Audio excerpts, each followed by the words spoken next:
tardes a todos y a todas, ¿cómo les va? Estamos nuevamente en el ciclo de Vamos a Sumar, el ciclo de contenidos de las 5 de la tarde que estamos organizando junto al territorio de Misiones, al litoral de Corrientes, junto con las organizaciones que forman parte de esta iniciativa, que son Techo y Familia Bercomat, así como la Fundación Más Voces, que en este momento es nuestro aliado en una campaña de donaciones para los grandes sumadores del NEA, que es gracias a eso que organizamos este ciclo, básicamente para invitarlos e invitarlas a que se sumen desde sus casas con un clic para aportar en www.vamosasumar.org/donar. Dicho esto, hoy tenemos una conversación sumamente interesante con una persona amiga del proyecto, es parte del proyecto de Vamos a Sumar, pero su rol principal y su actividad cotidiana es ser la coordinadora nacional de comunicación de la organización social Techo, y tiene un montón de cosas interesantes para compartirnos. Flor es alguien con quien cada vez que tenemos una conversación siempre aparece alguna perlita o alguna manera de ver el mundo y la realidad que para nosotros es súper valiosa.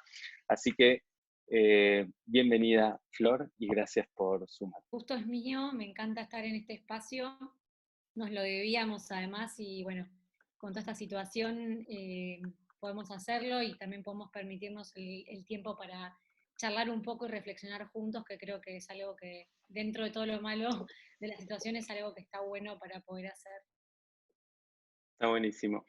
Me gustaría como abordar varios temas en esta charla contigo. Tenemos un montón de cosas para hablar, pero como para ir organizando y viendo a dónde nos lleva esta conversación, lo primero que te quiero preguntar es, ustedes desde Techo, que siempre tienen mucho contacto con los barrios y las personas que están en situaciones complejas, ¿cómo están viendo este momento? ¿Qué tenés para contarnos en primera persona de lo que estás percibiendo de esta realidad hoy? Bueno, en primer lugar, creo que como le pasó a la mayoría de las personas, esto irrumpió nuestras agendas sin pedir permiso, repentinamente. Es algo que creo que nadie, ningún plan de negocios, ninguna planificación de ninguna organización en este país ni en el mundo pudo predecir una situación como esta. Entonces la realidad es que esto irrumpió, nos tomó de sorpresa. En los barrios esto no fue la excepción. Desde el primer momento hubo mucha preocupación, mucha incertidumbre, también mucha falta de información, porque la realidad es que en los barrios se veía como un poco más alejada, quizás la situación se veía más concentrada en las grandes ciudades y con gente que quizás venía de estar en el exterior del país. Entonces, en primer lugar, se veía como algo más lejano a que suceda, pero bueno, luego cuando empezó a acelerarse un poco el proceso y a tomarse medidas más extremas como el decreto que establecieron desde el gobierno nacional, donde se estableció el distanciamiento y la cuarentena, bueno, ahí ya obviamente esto cambia radicalmente la situación y lo que primero empieza a pasar en los barrios es la falta de trabajo. Muchas de las personas que viven en asentamientos en el país trabajan y trabajan de manera no registrada. Esto quiere decir que la mayoría hoy no está percibiendo sus salarios, lo cual trae una cadena de consecuencias muy negativas para estas familias que además, sacando el contexto que estamos atravesando, son familias que ya se encuentran en una situación de extrema vulnerabilidad y precariedad. Esto lo que hace es ponerlo una vez más de manifiesto y tal vez que como estamos todos y todas más en casa y pensando mucho en esto de qué significa estar en casa, el hogar, bueno, para muchas familias estar en casa es realmente una tarea súper difícil porque viven en una situación de hacinamiento, porque no hay acceso a los servicios básicos y porque fundamentalmente, como mencionaba al inicio, son familias que hoy no están percibiendo ningún tipo de ingreso.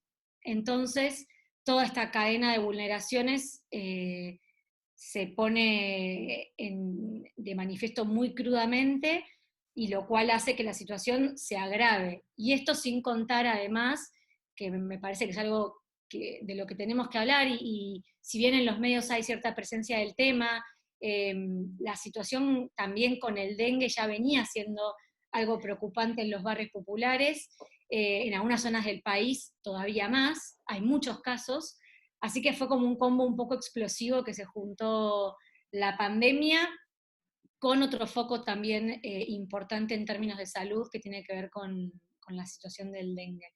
Así que ese fue un poco el panorama de cómo se fue desencadenando y cómo fue escalando, digamos, desde fines de marzo hasta ahora la situación, lo cual termina desembocando ya hace unas 3 semanas, 4 semanas, por lo menos lo que nosotros desde Techo podemos percibir, con un incremento en la demanda de alimentos en comedores, en centros comunitarios.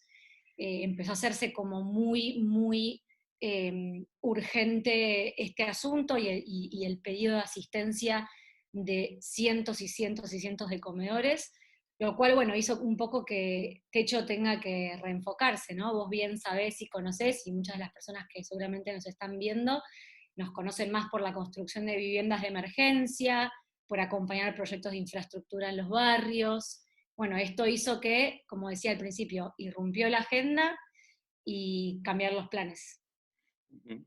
Y en ese cambio de planes, ¿ustedes cómo están maniobrando como organización?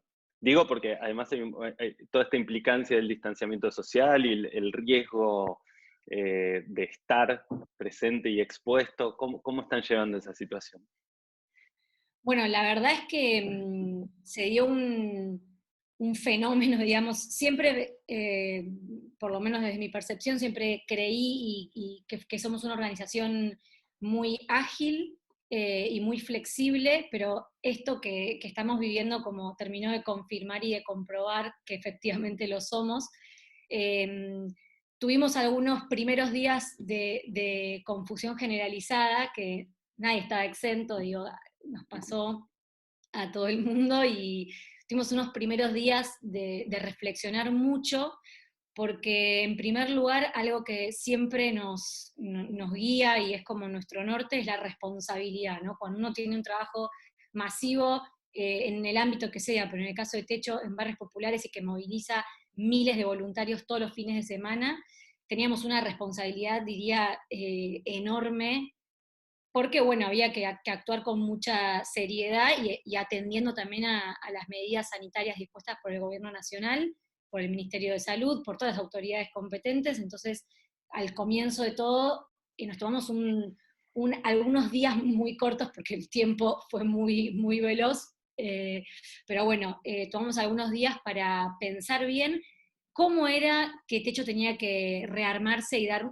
una respuesta efectiva ante esta situación. Algo que a mí particularmente me obsesiona siempre es invertir bien los recursos que tenemos. Los recursos son escasos. Las ONG, las organizaciones sociales, cualquier tipo de organización que trabaja en estos temas, eh, tiene recursos finitos, ¿no?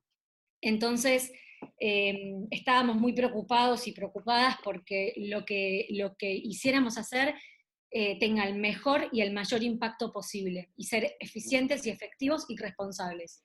Un combo interesante y nada simple, ¿no? Lo cuento así, palabras lindas, y eran días de discusiones muy interesantes en el buen sentido, ¿no? Nos encontramos frente a un conflicto y bueno, había que pensarlo de la mejor manera posible. Y algo que es el ADN de Techo, lo que siempre nos guía es acompañar a las comunidades. Nosotros no intervenimos en los barrios, nosotros acompañamos procesos. Desde mucho antes de que Techo llegue a las comunidades se organizan, tienen referentes y referentas que están todo el día poniéndole el cuerpo a la situación de vulnerabilidad que antes relataba, por lo cual lo que hicimos fue hacer lo que mejor sabemos hacer, que es consultar con los referentes, conversar, evaluar cómo estaba la situación. Techo no suele repartir donaciones de comida, para lo cual también era un gran desafío hacerlo, y hacerlo con responsabilidad, sabiendo que podíamos entregar, que podíamos tener los permisos correspondientes para poder hacerlo, sin exponer a los vecinos y a las vecinas con gente que fuera del barrio eh, Ujú. llevase alimentos, y también para nuestro propio equipo. Entonces, bueno, fue una conversación súper interesante y lo que terminó desencadenando esta respuesta ágil, flexible y adaptada al contexto y al entorno fue la respuesta de los referentes comunitarios, donde nos dijeron, necesitamos comida, Ujú. básicamente, y empezó siendo en un grupito y se terminó extendiendo, y bueno, de hecho tiene presencia en todo el país, y en todo el país pudimos relevar la urgencia y la prioridad, que eran los alimentos por sobre otras cosas que también faltan y demás, pero que el foco está puesto en los alimentos, y como me dijo un médico amigo de Bas, irresponsable sería, es una frase que me quedó grabada, que me conmovió cuando me la dijo, y me sigue conmoviendo, que fue, sería irresponsable que no puedan entregar los alimentos, y es irresponsable que la gente tenga hambre. Eh, Después, bueno, tendrán que tomar los recaudos, pero una persona que se alimenta adecuadamente y bien, y que tiene eh, todas sus necesidades básicas cubiertas, también responde mejor a una situación como esta, ¿no? Su inmunidad se modifica y, bueno, y para poder hacerle frente a un virus como este. Entonces, eso fue un poco el Ujú. desencadenante. Déjame aclarar y contarle a quienes estén aquí de dónde viene eso. Hicimos una capacitación hace un tiempo, invitando al equipo de Techo, al equipo de Familia de Arcomat y el equipo de Vamos a Sumar, con Mario Fitzmaurice, que es el director de arritmias del Hospital Rivadavia aquí en Buenos Aires, y tuvimos como una capacitación con él donde entendimos mejor cómo actuaba este virus y algunas precauciones e informaciones importantes e interesantes para tener en cuenta, y de ahí viene este comentario que decía Flor. Me engancho con esto, Flor, y la pregunta es, obviamente, lo que pasa en este momento es que esta brecha de desigualdades se empieza a notar más que nunca, ¿no? Algo que siempre conversamos y que siempre entendemos como el problema de base de un montón de problemáticas sociales y demás, es hoy se ve, digamos, a flor de piel más que nunca. ¿Cómo ves lo que sigue, digamos, en relación a esto? Bueno, la verdad es que siendo totalmente honesta y con cómo está la situación, la pandemia lo visibiliza, lo pone acá frente a nuestros ojos de una manera muy cruda, pero cuando todo esto pase, la situación de los 4.400 barrios populares que hoy hay en Argentina va a seguir siendo la misma si no empezamos a abordarla de la manera correcta, ¿no? Y acabada. Eh, y un poco en la campaña y lo que queremos transmitir y lo que estamos haciendo desde el momento uno es justamente compartir esta visión de hoy tenés todas esas más de 4 millones de personas que viven en asentamientos, no acceden al servicio del agua, por ejemplo. El 88% de los barrios populares en Argentina no tienen acceso al agua potable. Si la medida de prevención primaria y por excelencia es el lavado de manos, imaginen qué difícil, ¿no? Se hace la pandemia, pero también cuán difícil es a diario. La pandemia, ni hablar, es como que lo sobredimensiona, ¿no? Y uno toma todavía mayor conciencia de la situación. Pero cuando todo esto pase, los 4.400 barrios populares siguen estando, las familias siguen viviendo precariamente, sin acceso a servicios. No me refiero solamente a servicios básicos de agua, de luz, de gas, también me refiero al acceso inclusive también de calidad, servicios de salud, a servicios sociales como el transporte, la recolección de residuos. Hoy por hoy en la mayoría de los barrios populares las ambulancias no ingresan. Entonces, todos estos factores que hoy son agravantes en el contexto que estamos viviendo, eh, si no se hace por lo menos desde Techo creemos que se tiene que hacer, que es integrar social y urbanamente a los 4.400 asentamientos, bueno, es muy complejo el panorama de futuro, ¿no? Y necesariamente hay que pensar en el futuro. Eh, Incluso las mejores respuestas que yo por lo menos estoy viendo de empresas u organizaciones adaptándose al contexto tienen que ver con quienes piensan en el hoy, pero también quienes están planificando el futuro. Porque no podemos vivir sin pensar en lo que viene, tampoco podemos vivir sin pensar en lo que está pasando. Entonces, en este juego medio bifocal que hay que tener, los asentamientos no están exceptuados. ¿Nos contás un poquito más acerca de estas cosas que fuiste percibiendo de otras organizaciones o de los trabajos que te parecen más serios con mirada hacia adelante? Y a ver, algo fundamental es que, primero, bueno, tenemos algunos avances en materia de diagnóstico, ¿no? Organizaciones como, no solamente Techo, pero otras que trabajan la temática, compartimos una mirada de la situación, de cómo están en los barrios en Argentina, cuáles son los principales problemas y déficits, y sabemos si hay un plan de trabajo de cómo se quieren abordar. Algunos gobiernos toman más nota que otros, ¿no? En materia de políticas públicas, y ya estaban trabajando en realidad previo a la irrupción de esta pandemia en algunos programas muy puntuales, que bueno, esto ahora se ve todo un poco retrasado. Mismo de la gestión anterior a esta tenemos grandes avances como es el Registro Nacional de Barrios Populares, que eso yo siempre decía que estábamos trabajando para el futuro, porque contar con un diagnóstico de la situación presente te habilitaba a pensar, bueno, cómo tenemos que hacer de ahora en más para paliar el presente, y muchas de las medidas para paliar el presente tienen que ver necesariamente con el futuro.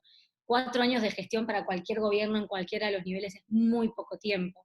4 años, a duras penas uno puede tener un diagnóstico muy integral y completo, y después se necesita mucho tiempo y mucha inversión también para pensar lo que viene y diseñar soluciones. Pero yo de lo que puedo ver en el sector social, quienes mejor digo dan respuesta son quienes tienen un diagnóstico de la situación pre-pandemia, quienes están en contacto con las personas con las que trabajan, eh, como en el caso nuestro con los vecinos y las vecinas de los asentamientos, y quienes también ya estamos pensando cómo va a ser este día después, ¿no? En orden de prioridades, y sin hacer, por supuesto, futurología, porque acá también hay que ser muy, muy claros y claras con la responsabilidad. Acá nadie viene a plantear recetas.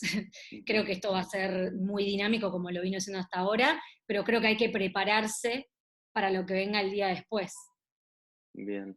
Se me abren dos grandes mundos de preguntas. Voy a empezar por el lado de tu expertise, que es la comunicación. Y mirando con esta mirada de futuro, esta mirada hacia adelante que ves, y por otro lado esta mirada de responsabilidad del presente, ¿no?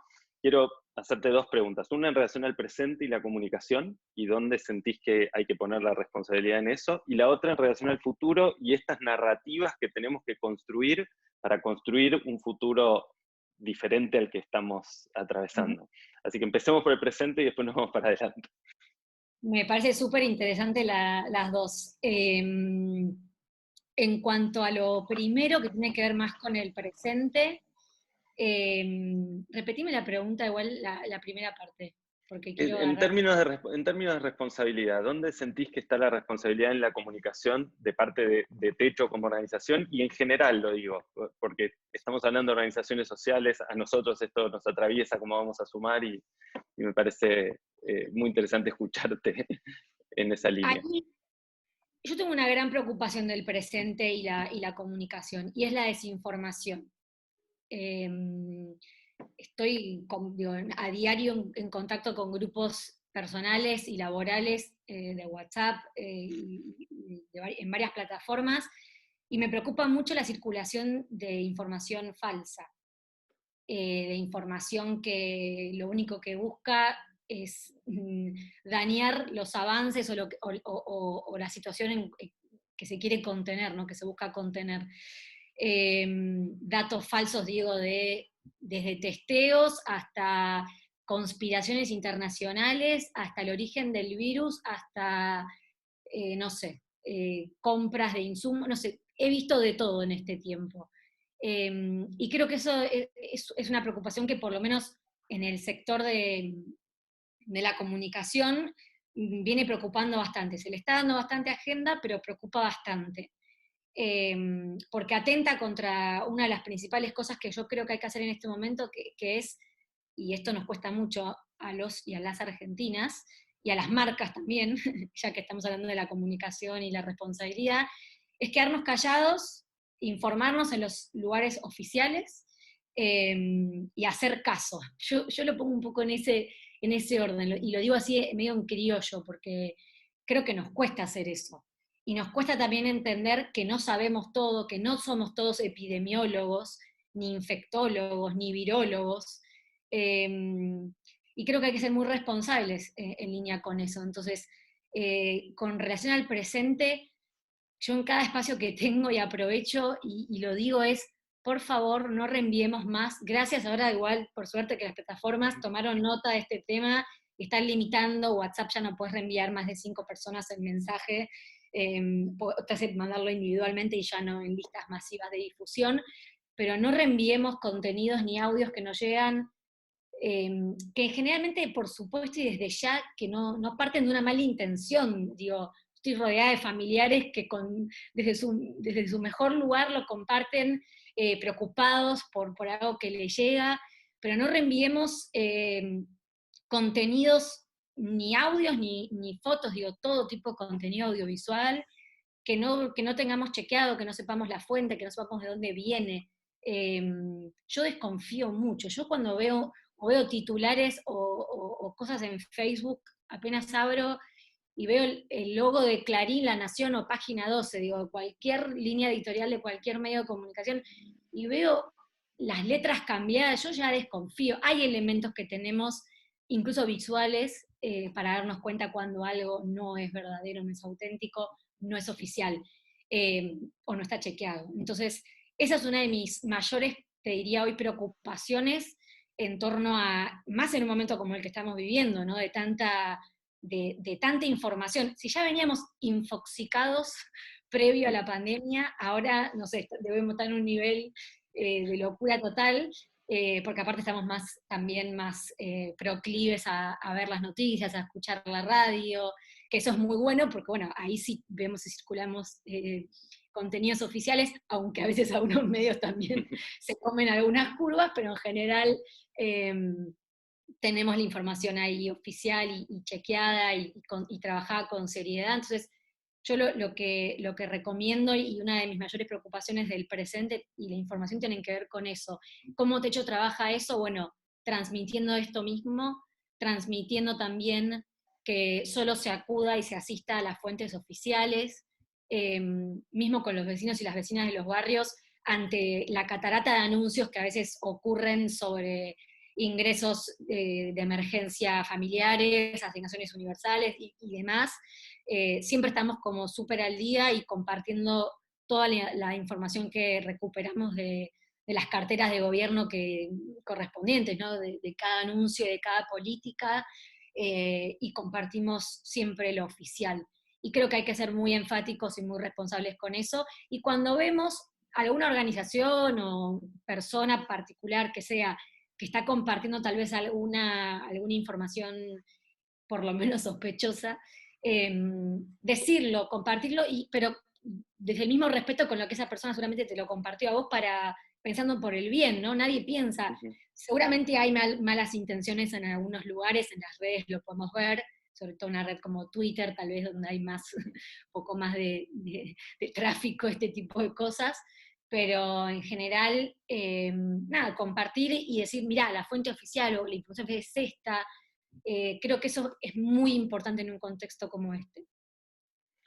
Súper interesante. Te dejo pensando en la pregunta de la narrativa hacia adelante y mientras tanto Perdón, no me había olvidado, Pero, no me pero, la tengo, pero si querés, vamos a la onda.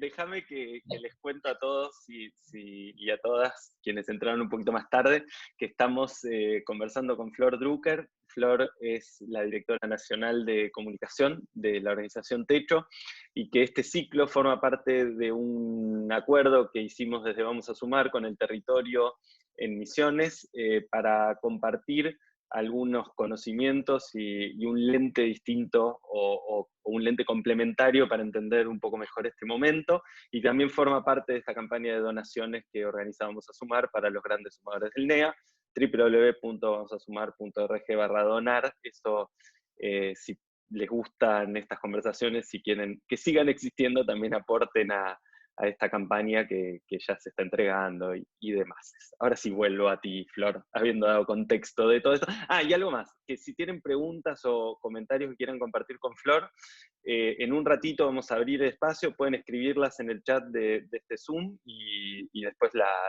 seguimos a partir de las inquietudes que surjan. Ahora sí. Con respecto a lo que preguntás del futuro y en esta construcción, tenemos una oportunidad histórica, ¿no?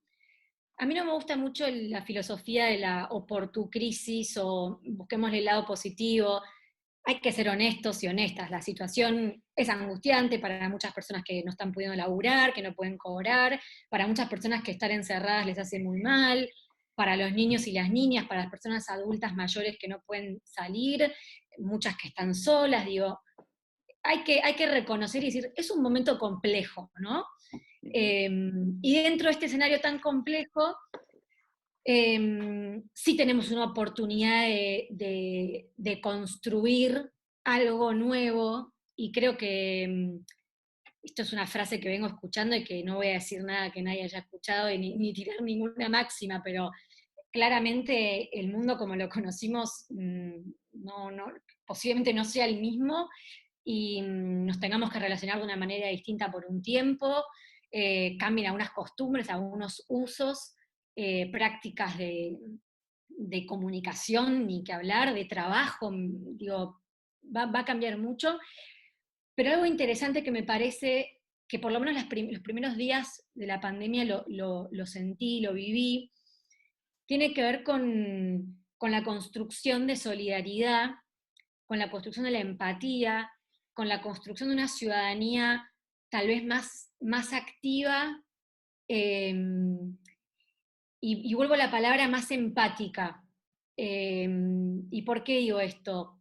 Yo creo que al estar en casa, incluso me encontré con muchas amigas de toda la vida diciéndome, ahora entiendo cuando vos te referís al drama de no tener una vivienda, que no esté en condiciones. Entonces empezó a despertar como estos brotes de pensar en los otros y las otras, y pensar a uno y a una en relación a esos otros y a esas otras. ¿Por qué esto? Porque mucha gente también empezó a decir, ahora entiendo y ahora valoro, ahora a la noche agradezco tener una vivienda, agradezco tener trabajo, tener salud, eh, tener la posibilidad de elegir las oportunidades. Entonces, creo que en este tan difícil contexto que estamos viviendo, que recién mencionaba, creo que hay una oportunidad histórica para construir algo bueno a partir de esta situación. Espero, y ojalá que sea así, que no tengamos que volver a pasar por una situación tan extrema y tan dramática para entender que hay muchas personas que no eligen vivir como se vive en los asentamientos, que hay muchas personas que no eligen no tener un trabajo y ni siquiera estar registrada, ¿no? Y perder un montón de beneficios que son derechos. Eso es un poco lo que a mí me despierta, ¿no? De esta nueva normalidad, de lo que habilita la posibilidad de construir nuevas narrativas, nuevos discursos, nuevos sentidos. Yo espero con muchas ansias que eso pase, y espero con muchas ansias también reconocer el trabajo de muchas profesiones que a veces son bastardeadas. Me refiero a la educación, a la salud. A mí me conmueve y me emociona mucho ver, bueno, ni que hablar, familiares míos muy directos en la primera línea de batalla, como se dice, en la guardia clínica, en un laboratorio, una enfermera, una cirujana. Digo, me conmueve mucho los testimonios de las personas que me rodean, de cómo realmente ponen el cuerpo, y también cómo muchas veces esas profesiones no son tan valoradas en el ámbito de la educación, el rol de los docentes, y de la escuela, no solamente a nivel educación, sino también a nivel institución que contiene. Hoy las escuelas reparten alimentos, los comedores siguen funcionando. en la ciudad, en las ciudades grandes, y también en los asentamientos cumplen un rol importante de vínculo con la comunidad. Valorizar a las personas que trabajan en el servicio de recolección de basura, a las personas que están en comercio, digo, a mí me generó una resignificación de todas esas como aristas y personas, que creo y espero que a futuro, en esta nueva normalidad, podamos valorar y acordarnos de esto, y también, ojalá, algo que me entusiasmó mucho en un momento, ahora estoy un poco más escéptica porque veo algunas reacciones que no, tal vez no me gustan tanto, que tienen que ver con, por una vez por todas, saltear o unir esta grieta que me parece absurda, ¿no? En un montón de sentidos, y que creo que nos hace mucho más mal que bien. Y no por ir con un discurso tal vez más suave de unámonos, porque a mí me parece que están bien las diferencias, de eso se trata una sociedad democrática, digo, la sociedad democrática tiene tensiones y hay conflictos y hay que atravesarlos, hay que gestionarlos. Pero me parece que en la nueva narrativa estas cosas no pueden faltar. De acuerdo. De hecho, me haces pensar y recordar alguna conversación que tuvimos en relación a las organizaciones sociales y los roles que tenemos en estos momentos, ¿no? Y me parece que hay algo de todo esto que vos decís y en esta construcción de esta nueva narrativa donde trabajemos un poco más unidos en pro de armar mejores realidades, que me parece que tenemos como una responsabilidad allí en términos de unir ciertos cabos, ¿no? En esta idea de empatía que vos traías. ¿Cómo sentís eso? Digo, por varios registros que fuimos teniendo en este tiempo, a nosotros desde Vamos a Sumar también nos está pasando que empezamos a hacer un poco pivot entre algunos proyectos, algunas empresas, algunas otras organizaciones, y empezamos como a hacer en algún punto nexos en términos de información, de contenidos y de empatía. ¿Cómo ves ese rol en términos de Techo y de otras organizaciones?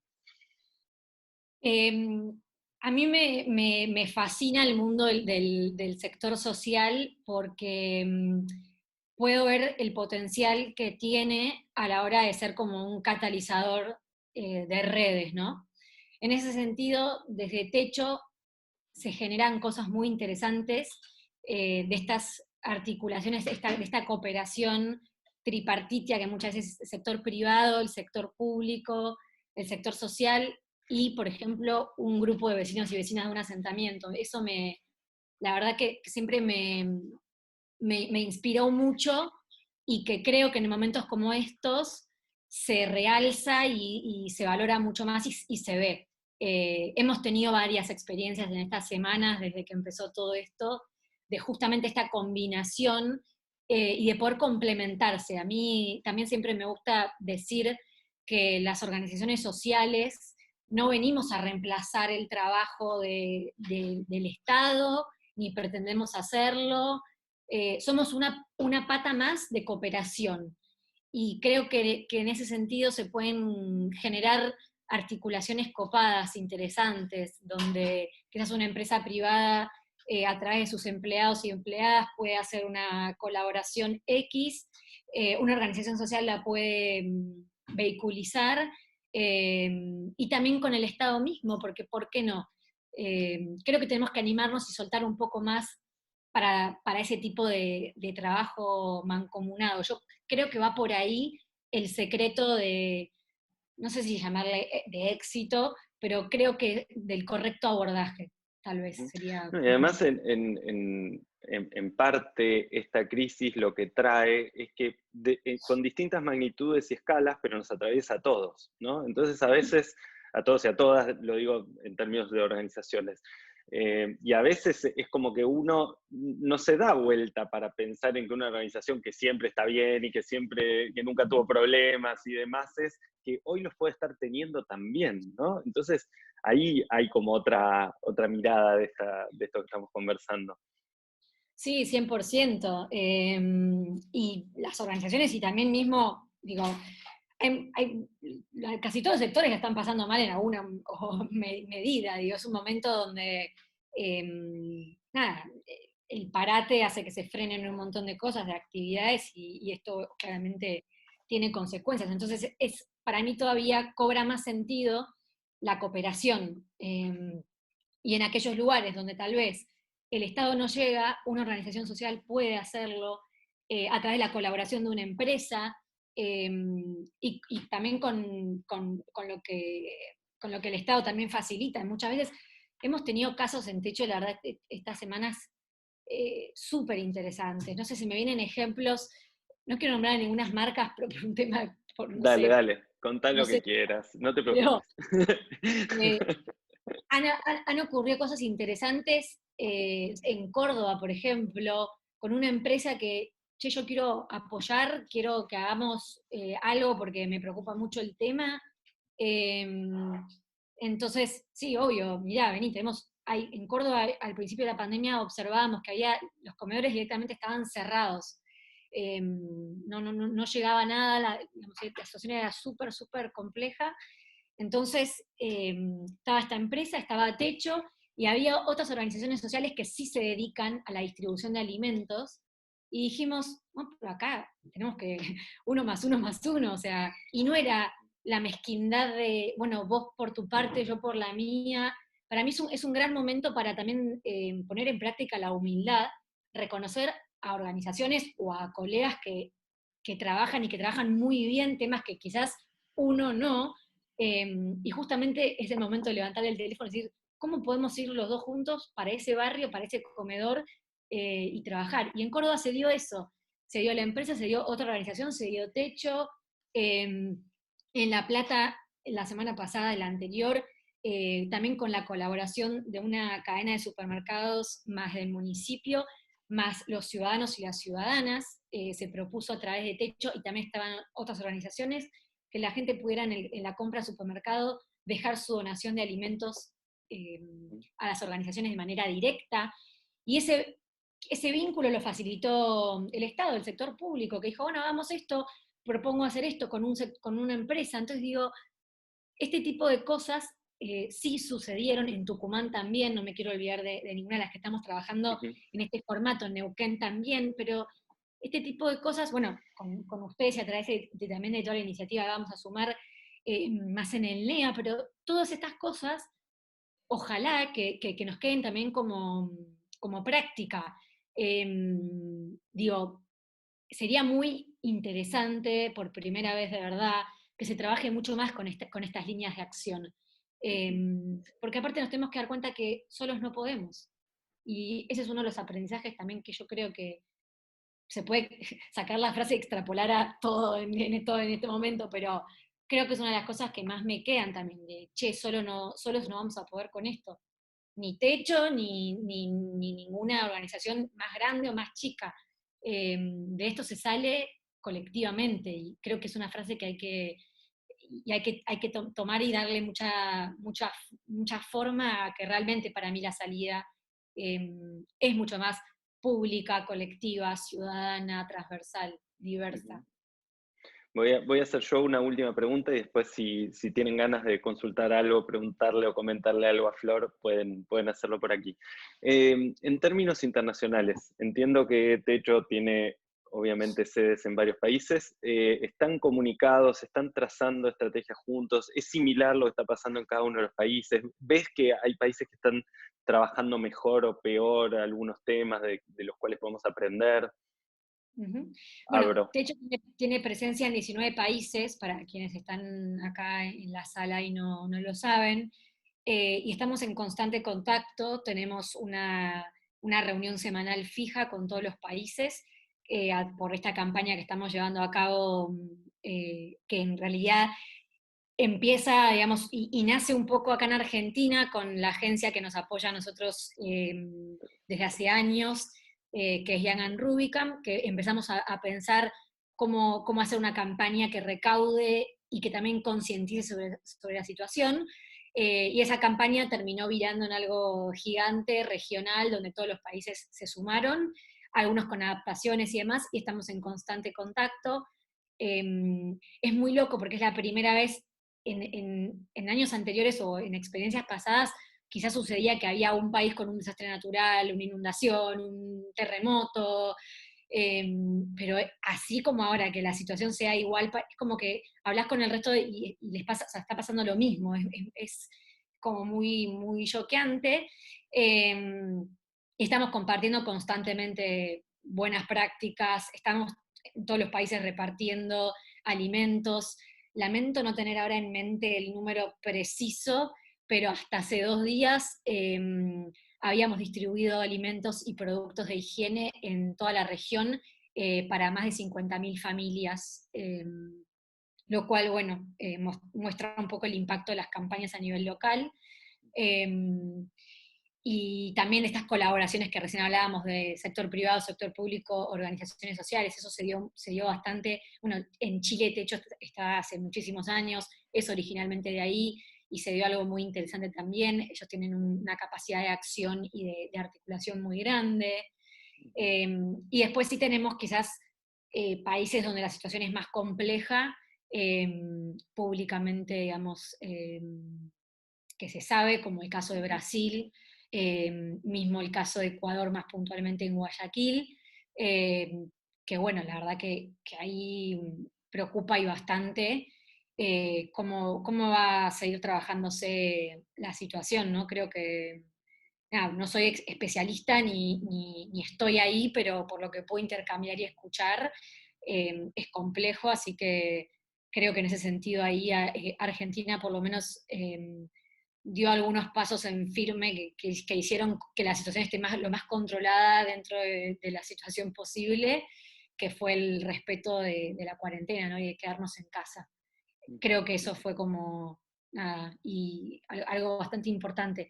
Y después algo que sí se ve bastante, y que acá también lo observamos en los barrios, son las famosas cuarentenas comunitarias, ¿no? Donde quizás las familias en los barrios sí circulan al interior de los barrios por un montón de motivos, para hacer funcionar el comedor, para hacer funcionar la copa de leche, y no de repente cortar todas las actividades que además dan una asistencia muy directa. Y eso se ve en algunas experiencias de algunos países que suelen contar, sí, acá más o menos es igual, así que eso también se observa. ¿Ya tuvieron algún caso de algún trabajo en algún barrio con algún contagio? Lamentablemente tenemos con confirmación e información de personas en Buenos Aires, en Pilar, únicamente en un solo barrio, una persona que Ujú. dio positivo.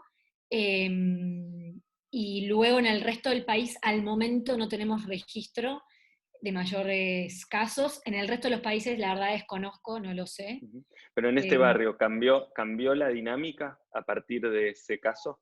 ¿Cambió la dinámica, esta dinámica comunitaria que vos contás? ¿Qué está pasando? a ver, el resto de la comunidad sabe que hay una persona que dio positivo y sí está aislada la persona de su familia y del resto del barrio. Ujú.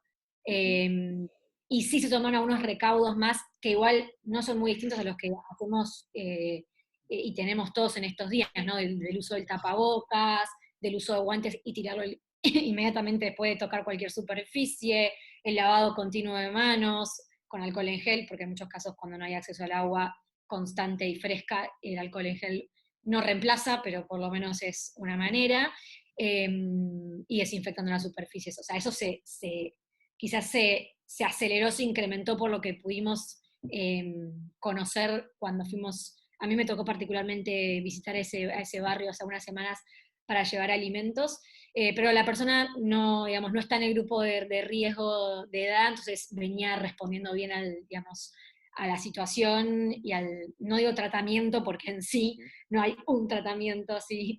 eh, Pero no se pero generó cadena, digamos, no se generó cadena de contagios, por digamos. el momento no nos consta a nosotros desde techo, que esto no quiere decir que no cambie de un momento a otro, porque lo que sí estamos observando y con mucha preocupación es en la ciudad autónoma de Buenos Aires, que adquiere más visibilidad por la cantidad de familias y el tamaño de los barrios, que son la Villa 31 y la Villa 1114, que sí registraron contagios bastantes y que vienen acelerándose, y también lamentablemente con 6 muertes, por lo menos hasta el día de ayer, hoy honestamente no, pero sí creció. bien. Bueno, ¿y tienen alguna estrategia o algún plan? Al final seguí preguntando yo, pero pueden preguntar. Nos quedan 5 o 7 minutos para conversar. Pero ustedes desde Techo están pensando algún tipo de estrategia en el caso de que alguno de los barrios en donde ustedes están trabajando más activamente empiece a generar alguna ola de contagios. Digamos, ¿qué pasa ahí? Es muy compleja la respuesta, no tengo una respuesta Ujú, para ser súper transparente, la estamos construyendo también con otras organizaciones sociales que trabajan en villas y que trabajan en villas de ciudad, por ejemplo, acá en Buenos Aires, eh, porque claramente esto nos sobrepasó.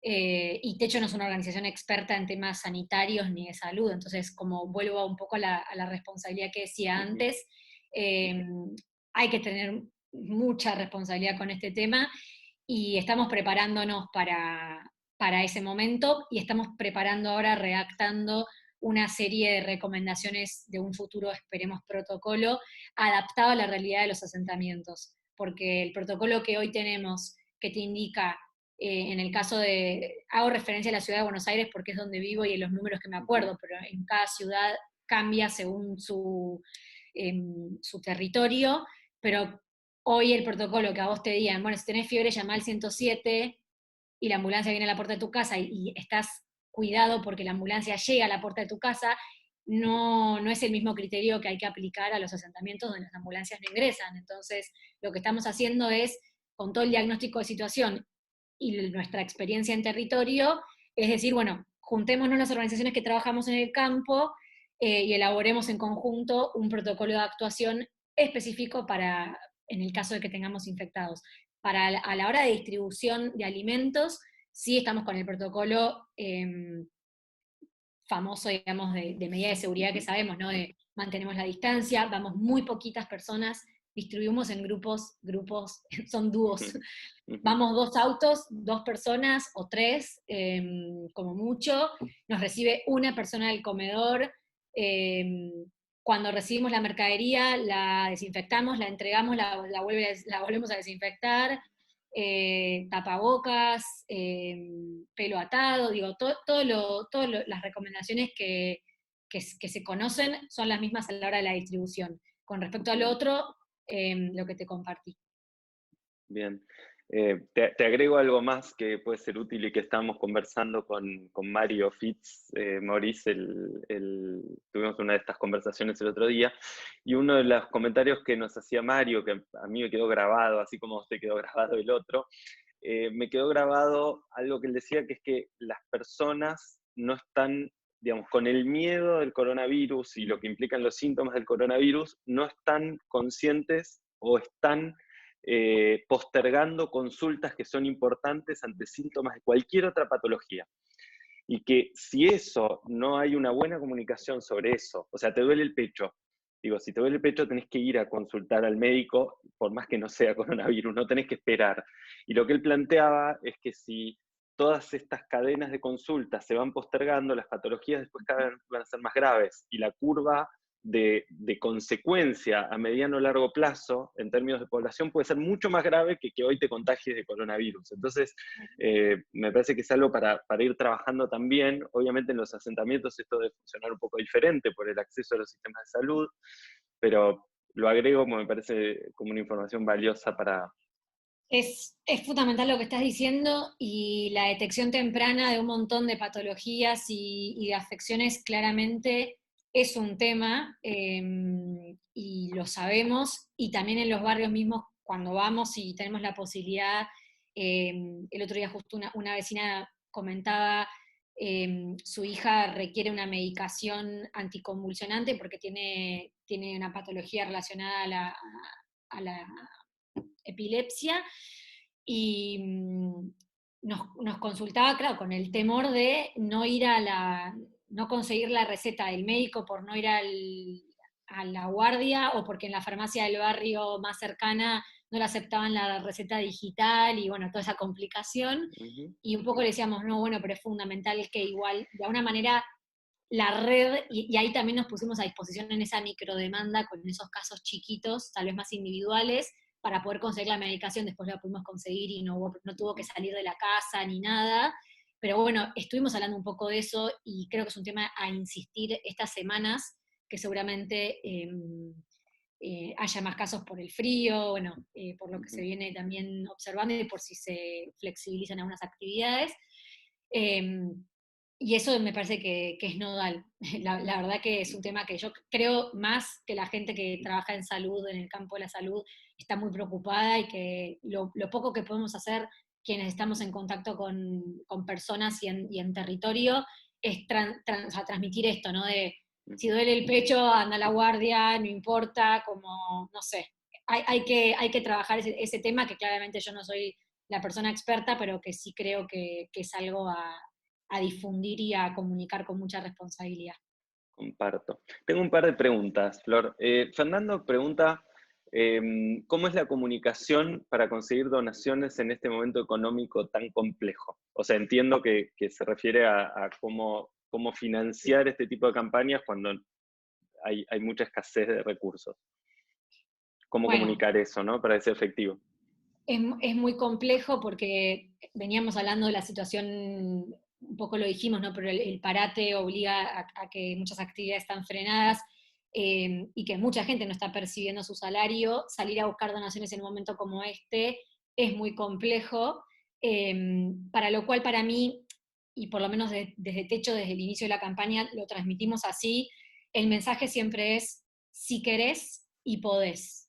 Son dos cosas que me parecen, son muy simples, pero en lo simple a veces está como el mensaje, y quisimos transmitir eso.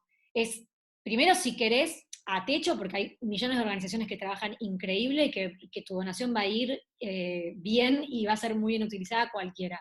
Pero fundamentalmente si podés significa si tenés no me gusta decirle privilegio, porque en realidad tener trabajo y cobrar no debería ser un privilegio, pero en la situación que atraviesa el país y ante digo, el trabajo informal que tenemos en cifras y demás, termina siendo un privilegio, pero quienes gozamos de un salario a fin de mes y demás, apelar y apuntar un poco a ese público, ¿no? A quienes podemos hacerlo, porque la verdad que es muy sensible el contexto, y hay mucha gente que no tiene laburo, entonces hay que respetar también mucho ese momento y ese contexto social en el que estamos desempeñándonos. La otra vez cuando conversábamos de la entrega de alimentos y el tipo de donaciones que estábamos haciendo, a mí me impresionó, digamos, tanto desde el diseño de la campaña de Techo como la de Vamos a Sumar, que al fin y al cabo terminó siendo relativamente parecida para los proyectos del NEA, que las entregas por familia equivalen a un orden de entre 500 y 700 pesos más o menos, y que Ujú. esa donación podía valer una semana de comida para esa familia. Y a mí me pareció muy llamativo y muy interesante poder hacer esa, porque los que, como vos decís, tenemos el privilegio, entre comillas, Sí, sí. sabemos que 500 o 700 pesos quizás no nos cambia la balanza de nuestra vida, y para Ujú. muchas familias hoy alimentarse una semana marca una diferencia abismal.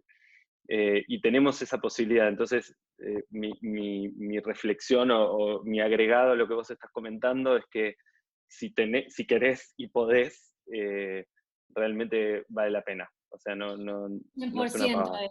Mismo yo pensaba estos 2 meses, bueno, lo que me ahorré en el transporte público, más una comida afuera o ir a tomar algo con una amiga o un amigo, digo, bueno, eso volcarlo y destinarlo para una familia que hoy lo necesita, realmente yo lo digo mucho, es increíble el impacto que genera. Nosotros desde Techo, cada donación que llega de cualquier persona, empresa, lo que sea, cuando la recibimos y cuando recibimos la demanda del comedor en cuestión, vamos y hacemos la compra customizada, específica, personalizada para lo que nos piden. Y ese valor yo lo llevo a eso tan llano, ¿no? Los 500 pesos que podés donar hoy, Techo o VAS o un montón de organizaciones que están recibiendo, van a ejecutarlo nada, con responsabilidad y como nos pasa a nosotros, que entra, llega el pedido del comedor, se cruza, ok, tenemos esto disponible, vamos, compramos lo que ese comedor necesita. Y creo que mostrar eso, el impacto y cómo le puede cambiar la vida, la tranquilidad a esa familia que por lo menos dice, oh, bueno, tengo una comida cubierta del día, porque muchas familias cuando asisten a los comedores, esa quizás es su única comida de todo el día. Ujú. Y es muy fuerte cuando uno va al comedor y escucha eso. Y los 500 pesos puedo asegurar que se revalorizan en mucho más. Bueno, Flor, creo que con esto podemos cerrar la parte pública de nuestra conversación. Eh, Agradecerte una vez más, compartir la manera de acercarse a ambas campañas, la de Techo a través de dona.techo.org.ar, ¿cierto? Sí, Esa, techo.org. techo.org.ar, ahí es la campaña gestionada por Techo a nivel regional, a nivel nacional y también a nivel regional. La de Vamos a Sumar es vamosasumar.org/donar, que está dirigida específicamente a grandes sumadores proyectos del NEA. Así que agradecerte una vez más, agradecer a las organizaciones que hacen que esto sea posible también, entre ellas Techo, entre ellas Familia de Arcomat, Más Voces, El Territorio, El Litoral, todo este aglomerado de organizaciones amigas que estamos generando estos espacios. Así que nos vemos el mañana, vamos a tener una transmisión cortita y el viernes tenemos conversación y recital en vivo con la Charo Bogarín aquí en este espacio. Con todo, completito el ciclo. Así es, y así cerramos la primera fase de esta campaña de Vas de Donaciones. Así que, Flor, muchas gracias.